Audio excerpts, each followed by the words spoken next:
The CBS Radio Mystery Theater presents...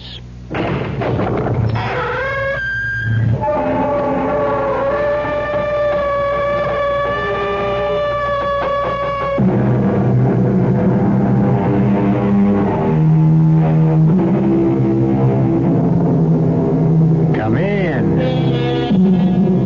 Welcome. I'm E.G. Marshall. Welcome to the universe of the uncanny, to the land from which no traveler returns, alive or sane. It can be reached so many ways, down trails of terror, along paths of peril, or, strangely enough, through bustling city streets. There are no markers that tell you when you cross the frontier of fear, but once you do, there is no mistaking the horror that lies ahead. I suppose I should be frightened by your cheap tricks, whatever you are. But I'm not. I'm going now. And I warn you, you will regret it. Well, she's gone, Harry. For good. Gladys will never trouble us again. What happened? What did you do to her? Can't you guess, Harry? We eliminated her. We typed her into an early grave. You didn't have to go that far. I could have handled her. I couldn't take the chance, Harry. You forced my hand. You divulged our little secret. And I'm not quite ready for that yet.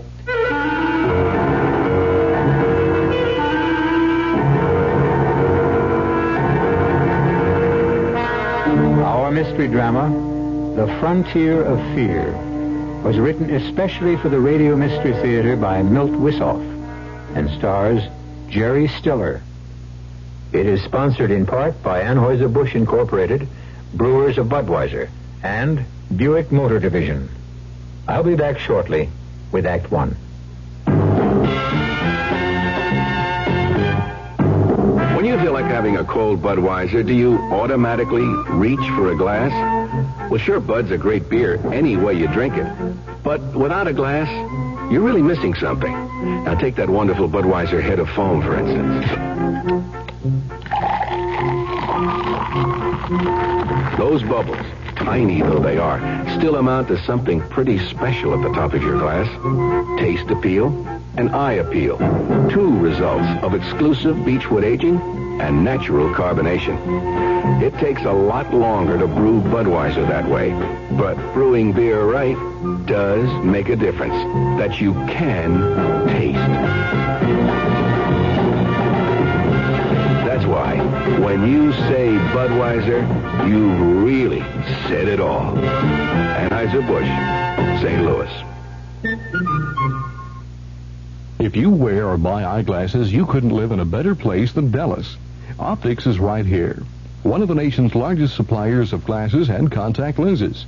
Opticians and optometrists all over the country send them work. And now, Optics have a special plant sales room open to the public.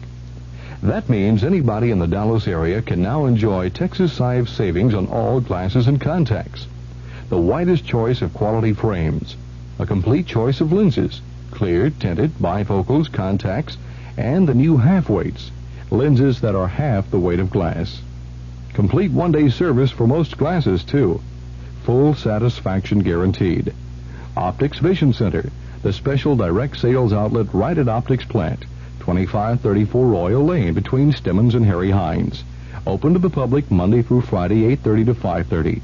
Saturday till 12. Come in and see for yourself. Put on a happy face at your vision center.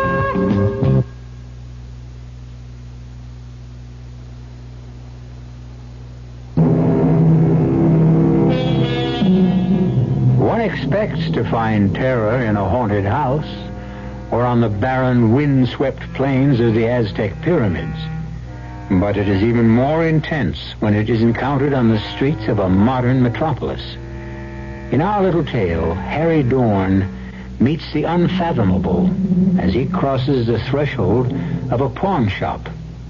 But why not let Harry describe his frightening journey in his own words? Listen to me, please. Whoever finds this tape, hear me through, or it's curtains. Not for me. I'm a dead duck, no matter what happens. But for you, and for everyone else in the whole world. I know you think this is a gag, but it's not. You gotta believe me. I never prayed before, but I do now. I'm Harry Dawn. Nobody. Small-time con man, losing horse player. Dead-end Dawn. That's how I think of myself. My life was a series of ups and downs. Mostly downs. But never as down as the day I walked into Flint's pawn shop. That's a good name for him. His heart is made of it. Morning. What can I do for you? Oh, it's you, Harry. Don't get all choked up, Flint. This is no touch. And what have you got in your mind?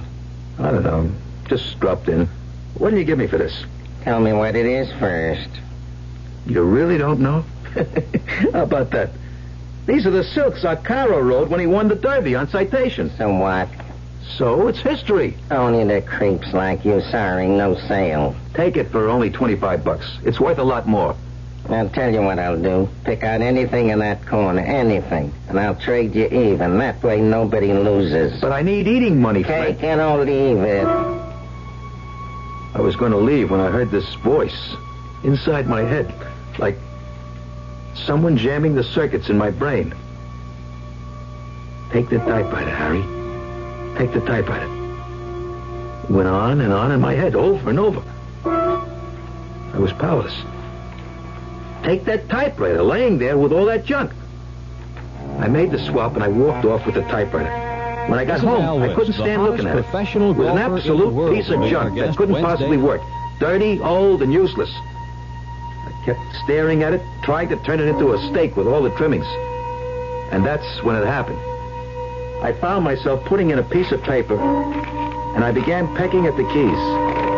Somehow, the typewriter took over. I didn't know how or why, but there I was, typing away. Someone was making my fingers move, making me type out words, sentences. It was weird. I couldn't stop myself. Pretty soon I was banging away like I knew what I was doing. I looked at what I had typed, and I couldn't believe it. A bunch of dopey poems. I was going to throw them away when the voice I heard at the pawn shop took over again. It planted an idea in my mind. Maybe what I had written was worth something. So I trotted the poems down to a song plugger I know, and he said I was in the wrong place. Take it to Gladys Morgan, a literary agent, he says. Maybe she might dig it. And she did. Mr. Dorn, I'm so delighted you could come. Oh, please have a seat. Now, I've got good news for you. Your book of poems is most enchanting. I'm glad you liked it. How much... Now, I know you'll be happy to hear that Merton Brothers will publish your poems. The money, how much do I get and when? Oh, you poets are so impetuous and so direct. Well, I've got a small advance for you. Here. $100? Is that all? That's the best I could get. You know, poetry is a modest market. But there will be more when the book is published and reviewed. $100? I was hoping I'd hit the jackpot. Keep on writing, Harry. And you may. The 100 didn't last long. I paid the rent, had my steak, and I played a few hunches. I stayed away from the typewriter, but when I blew my last $5, I sat down and started to type again. Who knows, I thought. Maybe lightning could strike twice. It wasn't long before the mysterious voice took charge. I typed for days without any rest. I blacked out, and when I came to, there was a pile of pages stacked neatly next to the typewriter. It was a short story, a murder mystery. I read a little bit of it, but it turned my stomach. Too bloody. But I sent it off to Gladys anyhow. I didn't have anything to lose. Guess what? Another sale. And the bread came in like manna from heaven. I was sitting on top of the world until I got a visit. Who's there? Police. What do you want? You Harry Dawn? That's right. Did you write this story? Death on a side street. Sure I did. Anyone says I didn't is a cockeyed liar. How did you tumble on it? I dreamt it up. All of it. Right out of my head. Did you read this morning's paper? Not yet. Why? Take a peek at the headline. Gang chief slain. So what? It happens all the time. Read the story. See if it sounds familiar. You had the guy killed in your story by a mortar shell, right? It's a little weird, but you gotta have a gimmick today to sell your stuff. Oh, is that right? Yeah. Well, read the item in the paper. There. See how Esposito was wiped out. A mortar shell. Mm-hmm. Isn't that something? I didn't think those bums could read. So you're claiming they copied it from your novel, huh? Well, what else could it be? And we'll find out, Mr. Dorn. We'll find out at headquarters. One way or another.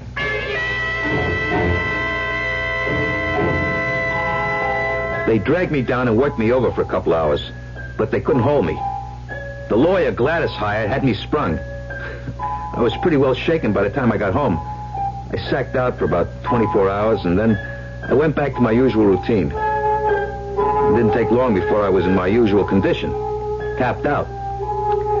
My investments betrayed me, 6 straight losses on the NFL cards, and 2 days of dogs at Belmont. I had to get back to that infernal machine, the typewriter. This time I tried to do my own thing. I tried writing about an actual incident out of my own life. But it came out garbage. Even I could recognize it was trash. I crumpled sheet after sheet of paper. That's when I heard the voice for the first time. Right out of the guts of the typewriter. Really heard it right outside my own head. Get up, Dorn. Look at you. You're a miserable sight. Can't be. I'm just hearing things. A typewriter that talks. I must be going off my rocker. No, you're not. I exist, and what I say is real. Who are you? What are you? To start with, I am not a typewriter. I control it like I control you. You're both equally primitive mechanisms. Look, pal, I don't have to take that from you. No. Who were you kidding? I'm the best thing that ever happened to you. You were a petty chiseler when I found you. You found me? Of course, you fool. You didn't have any choice in the matter. Please, what do I call you? It doesn't matter. In my world, I'm known as... What is your equivalent? Gan. All right, Mr. Gan. Clue me in, will you? Just a little. Well, I can do things. I can read what you call the future. Or I can make things happen. Either way, I don't like it. Put your fingers on the key.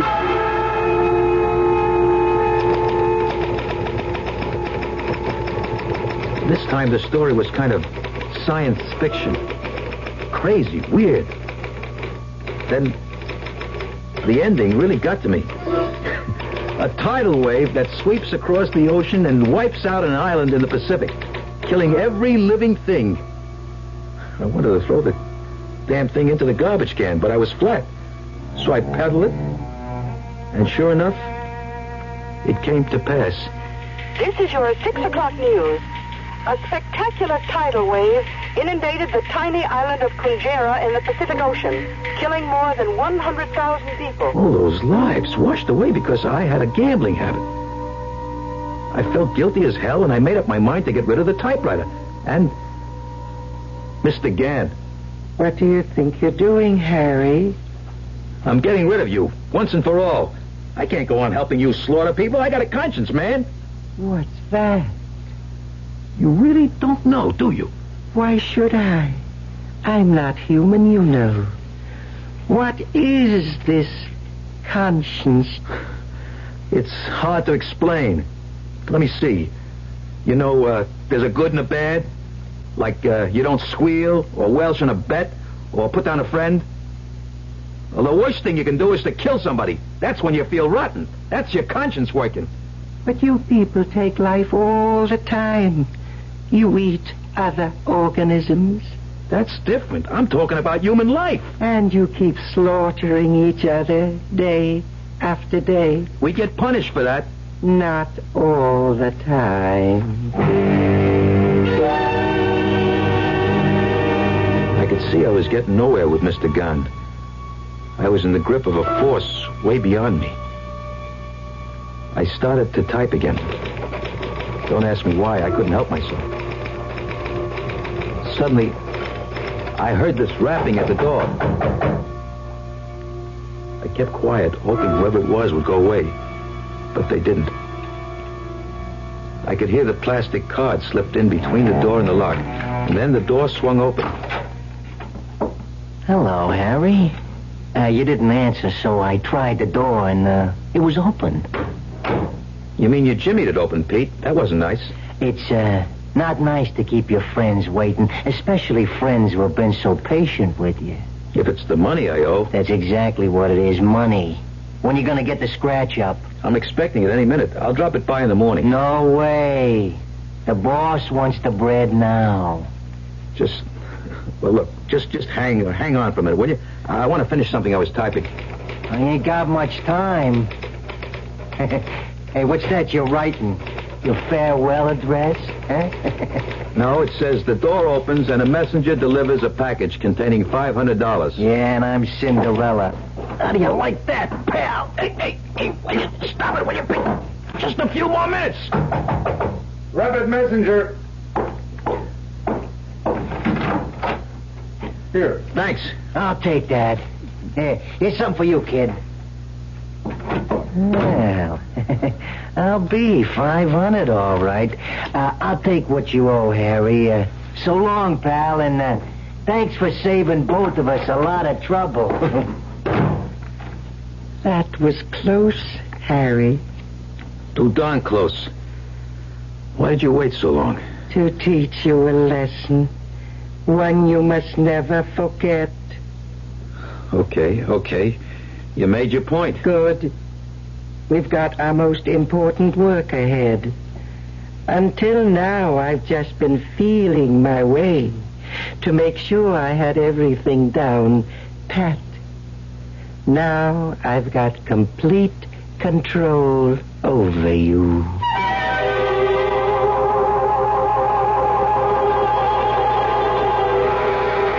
The strange voice that comes to Harry through the ether, or is it inside his head, has displayed its awesome powers.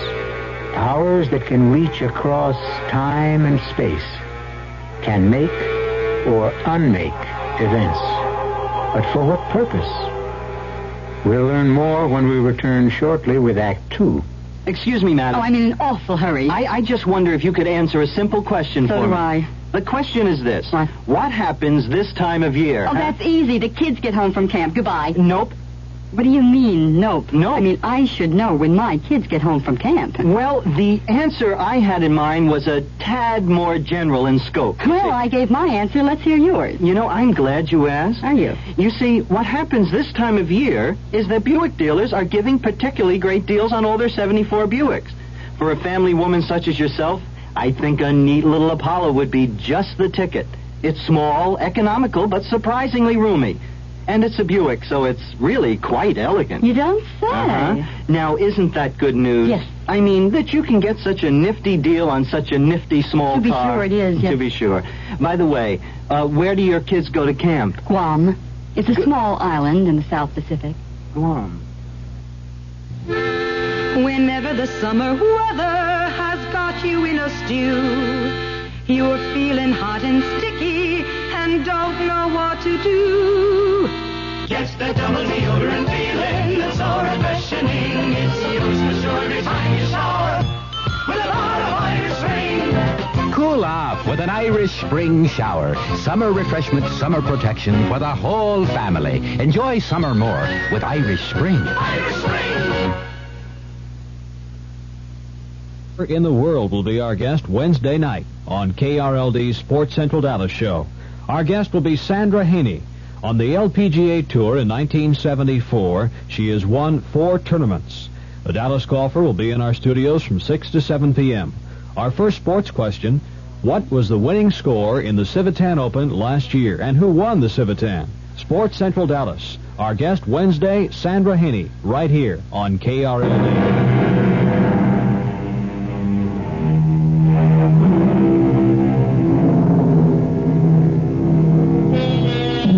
In this age of computers, we're accustomed to machines that can work wonders.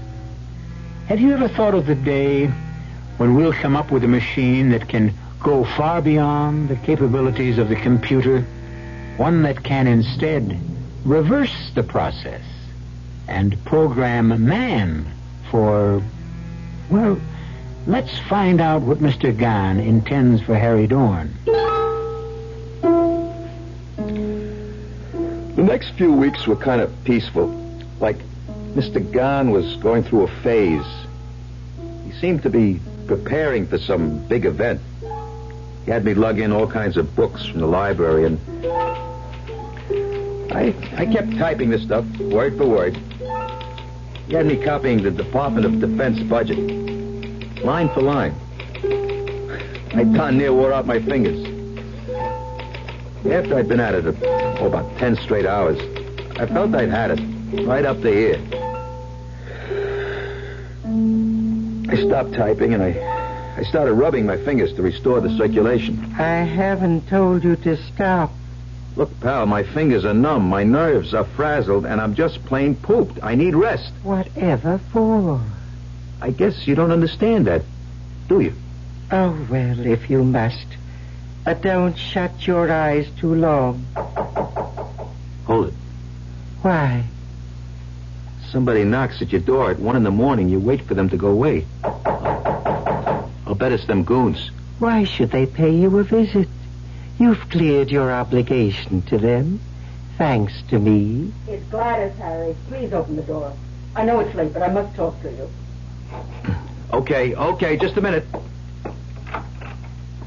Oh, thank you. Now, why haven't I heard from you, Harry? I didn't have anything to say.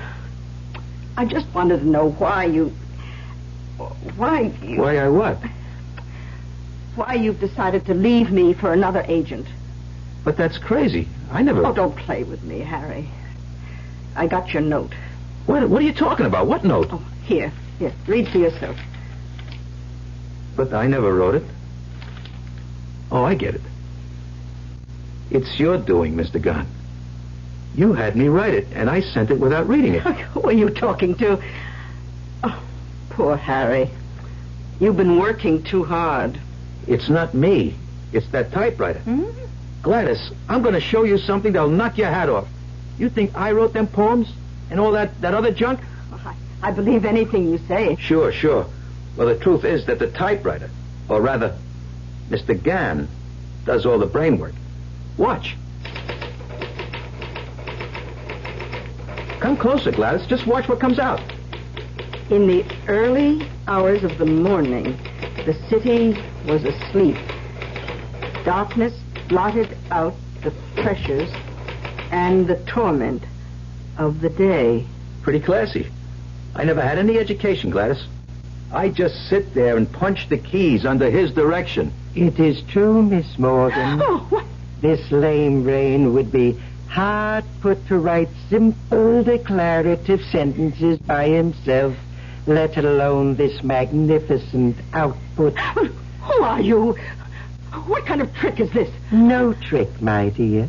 What Harry told you is absolutely correct. Oh, it's too bad, however. Too bad he insisted on telling you. What are you talking about? Type, Harry. Type until I tell you to stop.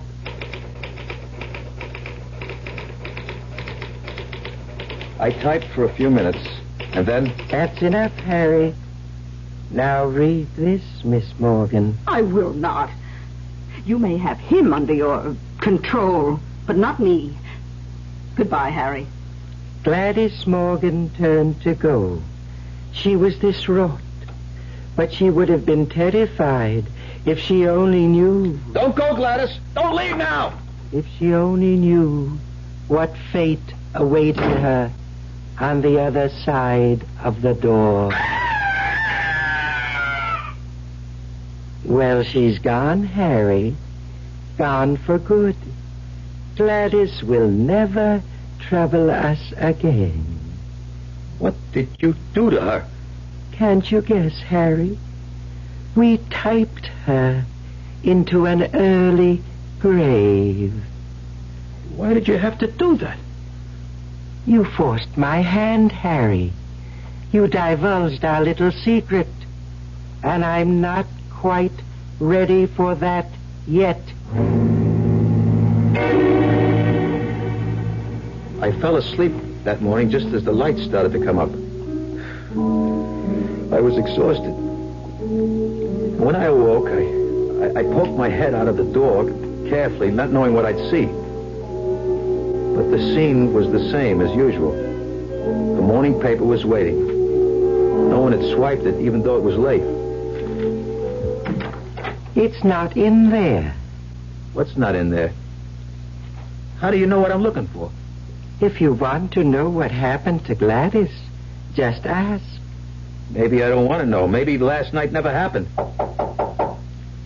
Is that you, Gladys? It's the police, Dawn. Open up. Were you expecting Gladys Morgan? Why not? She's my agent. When did you see her last? I don't know. Why? Is it important? Very important. We found her. Dead.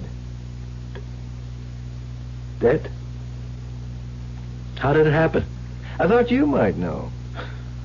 Me? How would I know? I haven't seen her for days. Okay, Dawn, get your clothes on. All right. I did see her last night, but only for a few minutes. She was okay when she walked out of that door. I think you better come along with me anyhow. Okay. I heard her scream after she left, but when I went out to see her, she was gone. Type, Harry, type.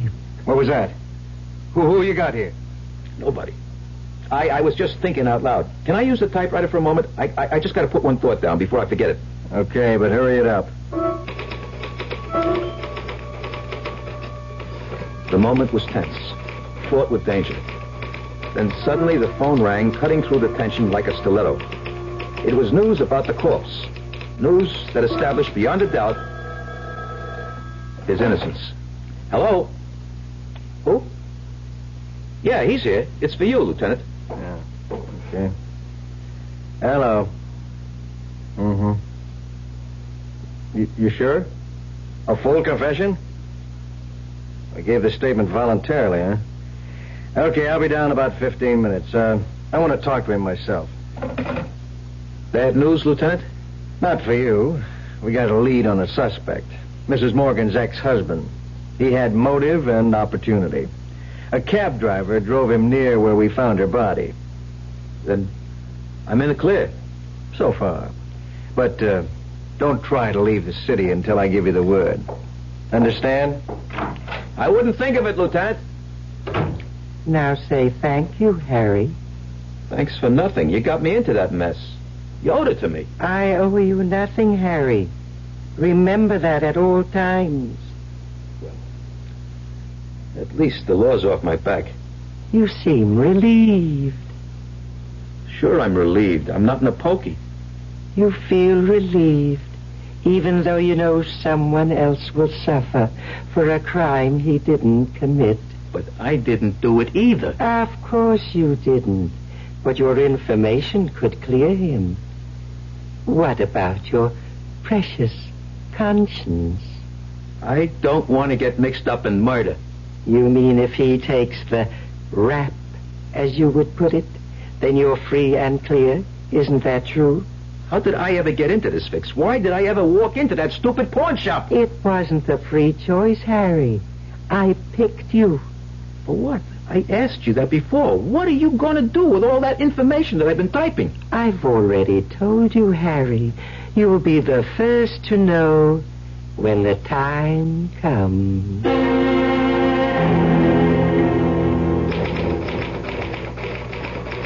It hit me while I was typing this encyclopedia for Mr. Gahn. Sure, he had me. But in a way, I had him too. Somehow, he still needed my muscle power to move the keys. I couldn't figure out why he couldn't do it for himself, since he could do so many other things. But the fact remained, Mr. Gahn had no way of moving the keys without me. Quite commendable, Harry. You do have some low cunning. How did you know what I was thinking? I'm in your mind all the time. What is this great inspiration you've had? You ought to know. Oh, my head. It aches. I'm waiting, Harry.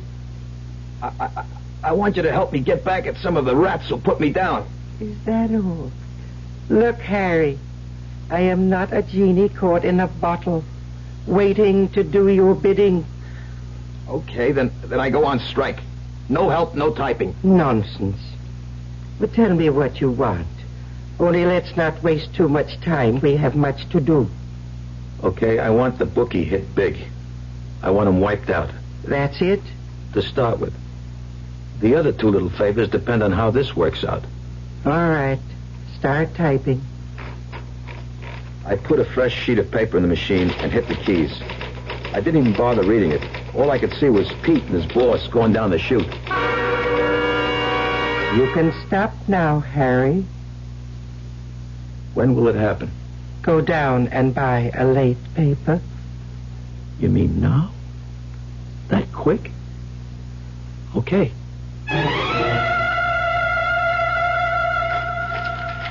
Turn to page 37, Harry. Column 2. Bookie found slain. Dead. Who asked you to? You did. I just wanted them cleaned out, not killed. I just set it in motion. Natural law took over after that. Let's not waste any more time. What are your other two favors? I don't know if I still want them. Not if they end this way. They don't have to. Tell me what you want, or back to the typewriter. Don't rush me. Let me think. Okay, here they are. I want my old man to retire. He's worked hard all his life, and I'd like to see him stop. His pension doesn't start for 3 years more. Make it due now. And the other favor? My sister, she's had it pretty tough. She and her husband are just making it. It's hard on the kids. I want her to come in to some bread, enough to make life easier for them. Done and done. Just hit the typewriter, Harry. All the time I was typing, I felt myself pulling back, trying to make my fingers stop. Somehow, some way, I knew what I was doing was wrong. Hello? Yeah, it's me. What's that? No, I can't believe it. A heart attack? How did it happen? Well, how's he doing now? I see. He'll pull through, but he'll never be able to work again? Yeah, I'll meet you at the hospital in about 15 minutes. Goodbye. You murderer! You can't do anything good if you tried! Why did you have to do that to my father? I just set the wheels in motion, Harry. I don't steer the vehicle.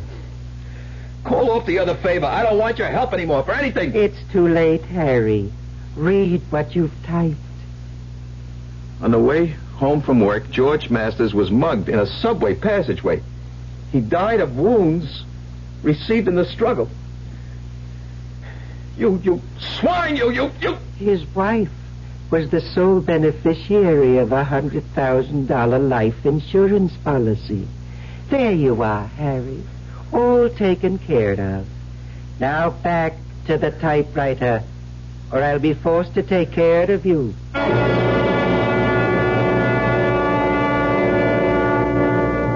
Men have been slaves of many base emotions. Greed, lust, power.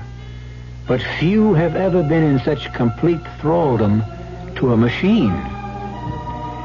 Harry Dorn's weakness and cowardice, his instinct to survive above all other considerations, has in a sense permitted this malignant force to draw him deeper and deeper into servitude. Where will it all end? We'll know when we return shortly with Act 3. Cigarette? No need for that. I'm ready. Blindfold? Dash it, man. Let's get it over with. As you wish. Ready? Henry, wake up. You're dreaming again. Your tax audit? Yeah, today's the day. But you got all your records together. Yes, I do. Aren't you coming? You don't need me. You're ready.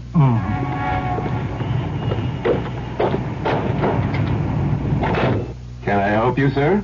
Oh, you're here for an audit. Won't you have a seat? Thank you. Well, now, let's see. If you have good records of your income and receipts for your deductions, an audit of your federal income tax return can be easier than you think. How did it go, Henry? No problem. Nothing I couldn't handle. This message presented on behalf of the Internal Revenue Service. I'm Jill St. John. I'm an actress, and I pamper my body. That's why I kept switching underarm sprays until I found the one that gives me everything I want. New Body All Powdery Spray without talc. It gives me the comfort of powder, yet it's almost invisible on my skin. And the deodorant, like it says on the label, is micro-encapsulated. So it keeps releasing fresh deodorant at the first hint of moisture. New Body All Powdery Spray without talc. I'll never switch again. The grand opening of the new Sheraton Safari is this weekend, and they've got a beautiful offer for your family. The Lost Safari Weekend. You'll get a room at the Sheraton Safari, breakfast and dinners, and tickets to Six Flags, Seven Seas, Sports World, and Lion Country Safari. All of this, an entire 3-day weekend for your family for only $100 flat. For reservations, call 263-4421, 263-4421, or visit the new Sheraton Safari off the Turnpike on Beltline just south of Lion Country Safari.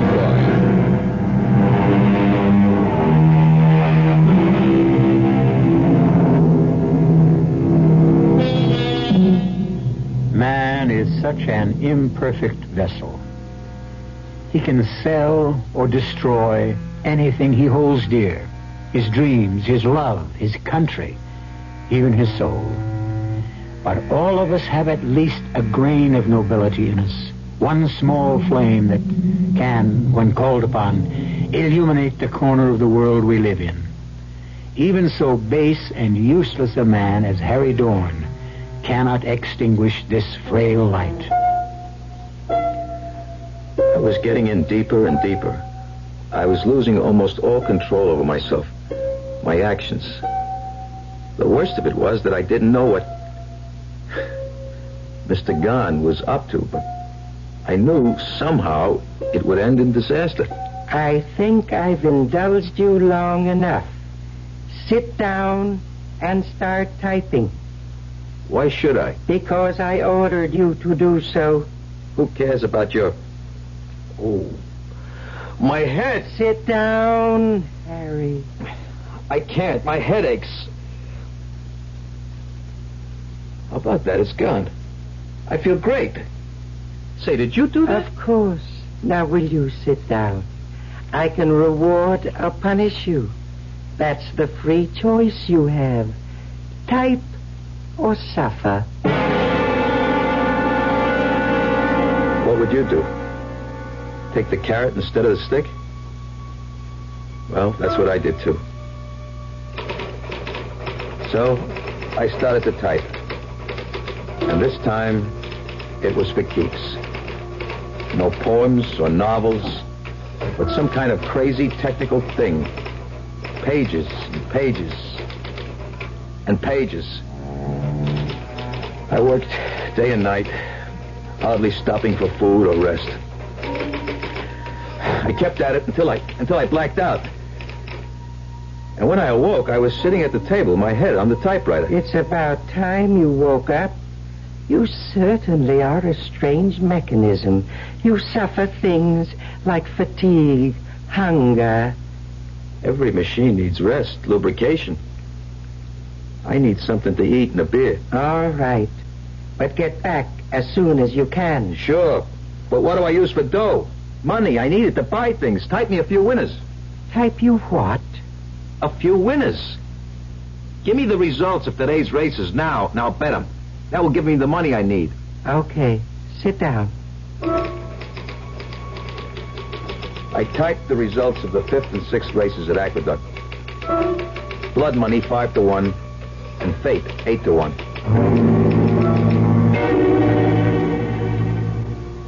You win again, Harry. Fate 17-2. Not bad. Who tipped you? I can't divulge my source, but just remember, this is only the beginning. Sure, Harry, sure. I dig. Yeah. I'll be back tomorrow for more action. Anytime, kid. You're hot. And you know what they say? When you're hot, you're hot. Go for broke. Not this time. I got it all psyched out. A new system they can't miss. Yeah, and I'm going to be Miss America this year. Wait and see, wise guy. Wait and see. It's about time you got back. What am I supposed to do? Punch a time clock? Count your blessings. I came back at all. Oh, I wasn't worried about that for a moment. Now, shall we do a little work? Why not? You give a little, I give a little. Start typing, Harry. I typed through the night. By the time the sun started to come through, I had piled up a ton of paper. It's a lucky thing the pages were numbered. Otherwise, I'd never know how to put it all together. We're not through yet, Harry. We are for now. I need a little shut-eye, and then I'll be set again. Oh, very well. But don't take too long. Don't worry. I'll set the alarm to make sure. I'm happy you decided to cooperate. What is this stuff I'm typing? Sounds screwy. Disintegrator and assembly unit. Interspatial disturber unit. Sounds like some kind of invention. You could describe it that way. Who cares? Oh, before I forget, type me out the winners for tomorrow. I mean today. I'm going to show him what Harry Dawn is made out of. I shouldn't think you'd want to do that.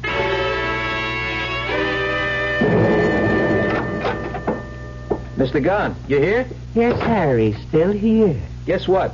The card, we swept it. Daily double, 4 exactas and a triple. I had to move around to several bookies before the day was over. They couldn't handle it all. Did you get it? Not all of it. They're going to deliver the rest in a few days. I'm riding high.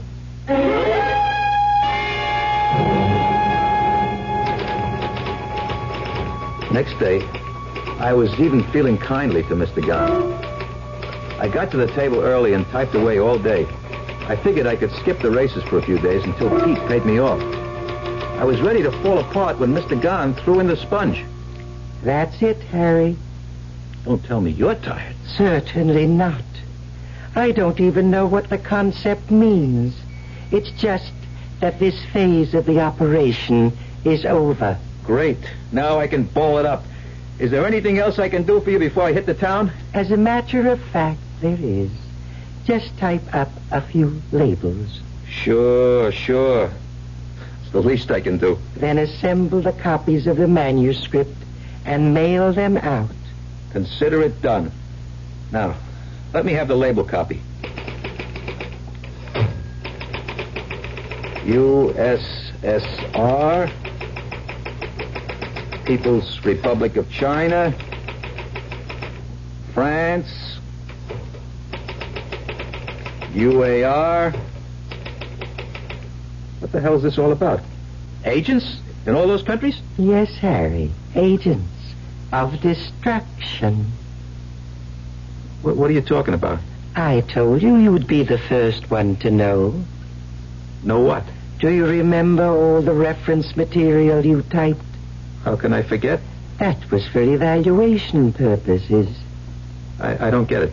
We were evaluating whether your species should continue or whether you represented a menace to the galaxy. And how do we make out? Badly. The decision was to eliminate you. You can't do that. Oh, we're not going to do that. You are going to do that yourselves. You see, the manuscript you typed is a scientific textbook for weapons beyond your small scientific store of knowledge. Each one has the capacity to destroy every living thing on this planet. By distributing it to nations on every continent, we will hasten your demise. But suppose they decide that the weapons are too heavy to use. You might be leading us to permanent peace. That's possible, but hardly likely. Either way, we win. If you can make peace among yourselves, then we will win anyhow. It's all a pipe dream. I just won't mail them. I am prepared for that reaction, too. I'll just have to write you off, Harry. I've got more than one string to my bow, thanks to you. Wait and see what happens. Who's there? It's me, Harry. I got the money you want. Come in, Pete. It's about time. I've been waiting for the dough. Give it to me. Here it is, kid. 3 big ones. So long, Harry. I hated to do that, but it was you or me, and I like me better. You haven't won yet, Mr. Gunn? Who are you talking to? Get out now, Pete. While you can. Please pay attention. Oh, what's going on? Who is that? I'm getting out of here. There is $1,000 underneath the envelopes on the end table. Mail the envelopes and the money is yours. What? There will be another $1,000 waiting for you when you return with the postal receipts. A grand? Just for lugging these to the post office? Sounds screwy, but hey, the dough is real enough. Did this ain't no gag? What am I doing? Talking to the air? Well, if there's anybody here, just get the other 1,000 ready. Yeah, I'll be back. What have I got to lose?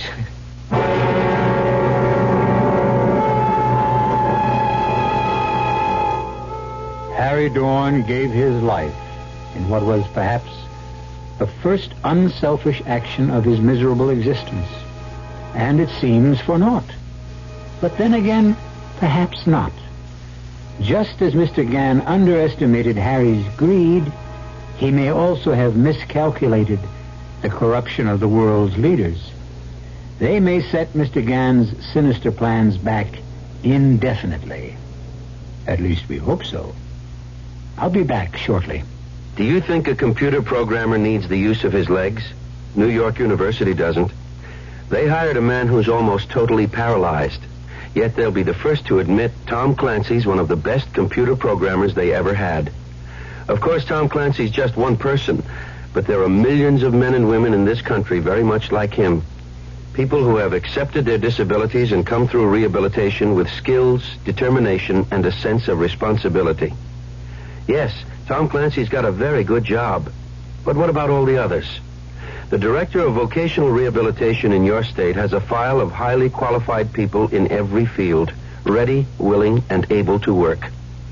If you're not in a position to hire them, talk to someone who is. And next time there's an opening in your company, ask him to write the Director of Vocational Rehabilitation. His office is in your state capital. A public service message brought to you on behalf of the Department of Health, Education, and Welfare and the Advertising Council.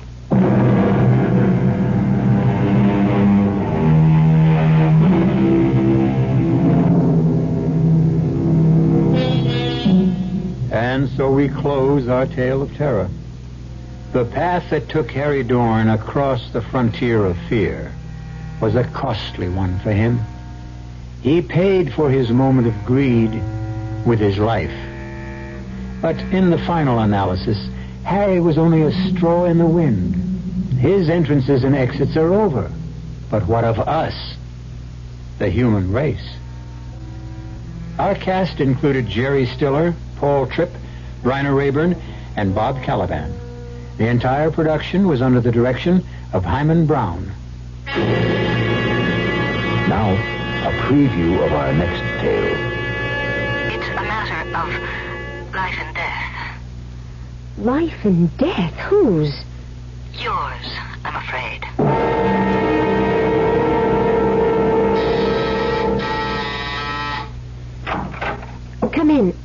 Patterson? Yes. My credentials. New York City Police. Mrs. Stoddard, what I'm about to tell you is going to shock you. But please keep in mind that at the moment, at least, you're in no danger. Danger? At the moment? What are you talking about? Let me explain. About an hour ago, the body of a young woman, a bride, was found in her home in Shaker Heights. I just heard the bulletin on the radio. Did you? What has that murder got to do with me? She was murdered by your husband. Radio Mystery Theater was sponsored in part by Buick Motor Division and Anheuser-Busch Incorporated, Brewers of Budweiser. This is E.G. Marshall inviting you to return to our Mystery Theater for another adventure in the macabre. Until next time, pleasant dreams.